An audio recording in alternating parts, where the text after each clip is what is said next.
ನಾನು ಚುನಾವಣಾ ಅಧಿಕಾರಿ ಆಗಿ ಈ ಒಂದು KGF ನಗರಸಭೆಯ 11ನೇ ವಾರ್ಡ್ಗೆ ನೇಮಕಗೊಂಡಿರ್ತೀನಿ ಮತ್ತು ನಮ್ಮ ಜೊತೆ ತಹಶೀಲ್ದಾರ್ ಅವರು ಕೂಡ ಇಲ್ಲಿ ಹಾಜರಿರ್ತಾರೆ. ನಾವು ಕಳೆದ 27ನೇ ತಾರೀಕು 27/12/2023 ಈ ಒಂದು ವಾರ್ಡ್ಗೆ ಉಪಚುನಾವಣೆಯನ್ನು ನಡೆಸಲಾಗಿತ್ತು.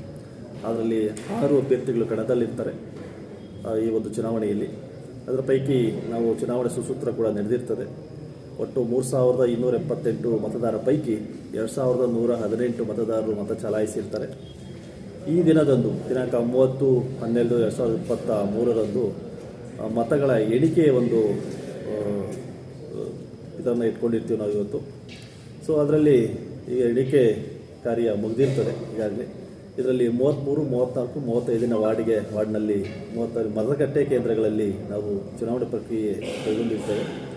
ಈ ಪೈಕಿ ನಮಗೆ ಕಣದಲ್ಲಿರ್ತಕ್ಕಂಥ Subhashini R, Indian National Congress, Anand Raj J ಪಕ್ಷೇತರ ಅಭ್ಯರ್ಥಿ, ಜ್ಯೋತಿಲಕ್ಷ್ಮಿ ಈಶ್ವರನ್ ಪಕ್ಷೇತರ ಅಭ್ಯರ್ಥಿ, ರಾಜೇಶ್ ಬಿ ಪಕ್ಷೇತರ ಅಭ್ಯರ್ಥಿ, ರೀಗನ್ ಜೆ ಪಕ್ಷೇತರ ಅಭ್ಯರ್ಥಿ ಮತ್ತು ವಿಜಯಕುಮಾರ್ ಎಸ್ ಪಕ್ಷೇತರ ಅಭ್ಯರ್ಥಿ ಮತ್ತು ನೋಟವನ್ನು ಕೂಡ ನಾವು ಬ್ಯಾಲೆಟ್ ಯೂನಿಟಲ್ಲಿ ನಾವು ಪರಿಚಯಿಸುತ್ತೀವಿ. ಈ ಸಂಬಂಧ ಮತಗಳ ಯಾವುದೇ ರೀತಿಯಾದ ಅಸಿಂಧು ಆಗಿರೋದಿಲ್ಲ, ಯಾವುದು ತಿರಸ್ಕೃತಗೊಂಡಿರೋದಿಲ್ಲ, ಎಲ್ಲ ಸಿಂಧು ಆಗಿರ್ತವೆ ಎಲ್ಲ ಮತಗಳು ಕೂಡ. ಅದರಲ್ಲಿ Subhashini R, Indian National Congress 962 ಮತಗಳನ್ನು ಪಡ್ಕೊಂಡಿರ್ತಾರೆ. ಮತ್ತೊಬ್ಬ ಪಕ್ಷೇತರ ಅಭ್ಯರ್ಥಿ ಆನಂದ್ ರಾಜ್ 182 ಮತಗಳನ್ನು ಪಡ್ಕೊಂಡಿರ್ತಾರೆ. ಮತ್ತೊಬ್ಬ ಪಕ್ಷೇತರ ಅಭ್ಯರ್ಥಿಯಾದ ಜ್ಯೋತಿಲಕ್ಷ್ಮಿ ಈಶ್ವರನ್ ರವರು 5 ಮತಗಳನ್ನು ಪಡ್ಕೊಂಡಿರ್ತಾರೆ. ಮತ್ತೊಬ್ಬ ಅಭ್ಯರ್ಥಿಯಾದಂಥ ರಾಜೇಶ್ ಬಿ ರವರು 273 ಮತಗಳನ್ನು ಪಡ್ಕೊಂಡಿರ್ತಾರೆ. ಮತ್ತೊಬ್ಬ ಪಕ್ಷೇತರ ಅಭ್ಯರ್ಥಿಯಾದ ರೀಗನ್ ಜೆ ರವರು 582 ಮತಗಳನ್ನು ಪಡ್ಕೊಂಡಿರ್ತಾರೆ. ಮತ್ತೊಬ್ಬ ಪಕ್ಷೇತರ ಅಭ್ಯರ್ಥಿಯಾದಂತಹ ವಿಜಯಕುಮಾರ್ ಎಸ್ ರವರು 105 ಮತಗಳನ್ನು ಪಡ್ಕೊಂಡಿರ್ತಾರೆ. ಇನ್ನು ನೋಟಾಗೆ 9 ಮತಗಳು ಲಭಿಸಿರ್ತವೆ.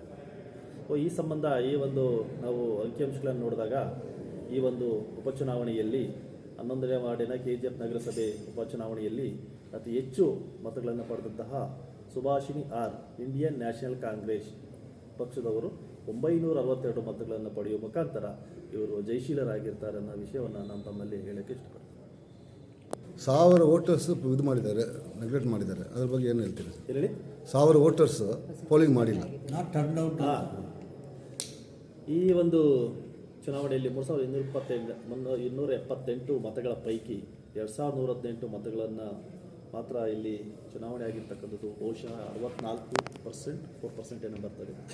ಇದು ಕೂಡ ನಮಗೆ ಮತದಾರರು ಅಷ್ಟೊಂದು ಆಸಕ್ತಿಯನ್ನು ತೋರಿಸಿರೋದಿಲ್ಲ. ಹಾಗಾಗಿ ಇನ್ನೂ ಸಾಕಷ್ಟು ಮತದಾರರು ಬಂದು ಮತಗಟ್ಟೆ ಕೇಂದ್ರಕ್ಕೆ ಬಂದು ಮತವನ್ನು ಚಲಾಯಿಸಬೇಕಾಗಿತ್ತು, ಆಸಕ್ತಿಯನ್ನು ತೋರಿಸಿ. ಸೊ ಮತದಾರರು ಒಂದು ಒಳ್ಳೆಯ ಪ್ರತಿಕ್ರಿಯೆ ನೀಡಿರೋದಿಲ್ಲ. ಇದು ಉತ್ತಮವಾದ ಸ್ವೀಪ್ ಕಾರ್ಯಕ್ರಮಗಳನ್ನು ಮಾಡಿ ಅವರುಗಳಿಗೆ ನಾವು ಕಳೆದ ಈ ಚುನಾವಣೆಯಲ್ಲಿ ಸಾಕಷ್ಟು ಅನುಕೂಲಗಳನ್ನು ನಾವು ಮತಗಟ್ಟೆ ಕೇಂದ್ರಗಳನ್ನು ಮಾಡಿಕೊಟ್ಟಿದ್ವಿ. ಅಲ್ಲಿ ಏನು ಕುಡಿ ನೀರಿನ ವ್ಯವಸ್ಥೆ, ಶೌಚಾಲಯದ ವ್ಯವಸ್ಥೆ ಮತ್ತು ಬಿಸಿಲಿತ್ತು, ಬಿಸಿಲಲ್ಲಿ ಯಾವುದೇ ತೊಂದರೆ ಆಗಬಾರ್ದು ಅಂತ ಎಲ್ಲ ಒಂದು ಶಾಮಿಯನ್ನು ಹಾಕಿ ನೆರಳಿನ ವ್ಯವಸ್ಥೆ ಕೂಡ ಮಾಡಿಕೊಟ್ಟಿದ್ರಿ. ಎಲ್ಲ ರೀತಿಯ ಅನುಕೂಲವನ್ನು ಮಾಡಿಕೊಟ್ಟಿದ್ವಿ. ಅದು ಕೂಡ ಮತದಾರರು ಮತಗಟ್ಟೆ ಕೇಂದ್ರ ಮತ ಚಲಾಯಿಸಬೇಕಾಗಿತ್ತು, ಬಟ್ ಉತ್ಸಾಹ ತೋರಿಸಿರೋದಿಲ್ಲ. ಇದನ್ನು ಸ್ವೀಪ್ ಆಕ್ಟಿವಿಟಿ ಇನ್ನಷ್ಟು ಹೆಚ್ಚು ಮಾಡಿ ಮುಂದಿನ ಚುನಾವಣೆಯಲ್ಲಿ ಹೆಚ್ಚು ಮತದಾರರು ಮತಗಟ್ಟೆ ಕೇಂದ್ರ ಬರುವಂತೆ ಎಲ್ಲ ರೀತಿಯಾದ ಕ್ರಮ ವಹಿಸ್ತೀವಿ. ಪೀಸ್ಫುಲ್ ಎಲೆಕ್ಷನ್ ಆಗಿದೆ.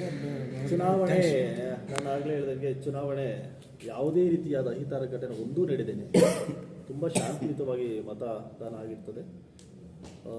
ತುಂಬ ಸುಸೂತ್ರವಾಗಿ ಸರಿಯಾದ ಸಂದರ್ಭಕ್ಕೆ ಮತದಾನ ಪ್ರಕ್ರಿಯೆ ಪ್ರಾರಂಭ ಆಗಿರ್ತದೆ.